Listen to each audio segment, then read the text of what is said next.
ایران میں امریکہ اور اسرائیلی جارحیت کے باعث معطل بین الاقوامی پروازیں بحال ہونے لگیں۔ ایرانی میڈیا مہر نیوز ایجنسی کے مطابق روس اور ایران کے درمیان 60 روز بعد فلائٹ آپریشن بحال ہو گیا ہے۔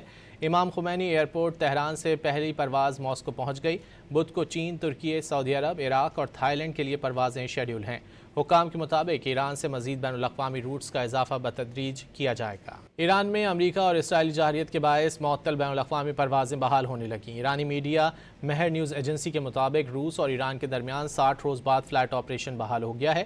امام خمینی ایئرپورٹ تہران سے پہلی پرواز ماسکو پہنچ گئی۔ بدھ کو چین، ترکی، سعودی عرب، عراق اور تھائی لینڈ کے لیے پروازیں شیڈول ہیں۔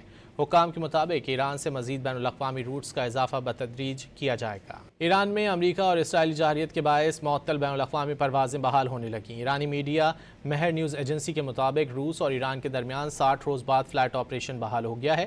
امام خمینی ایئرپورٹ تہران سے پہلی پرواز ماسکو پہنچ گئی۔ بدھ کو چین، ترکی، سعودی عرب، عراق اور تھائی لینڈ کے لیے پروازیں شیڈول ہیں۔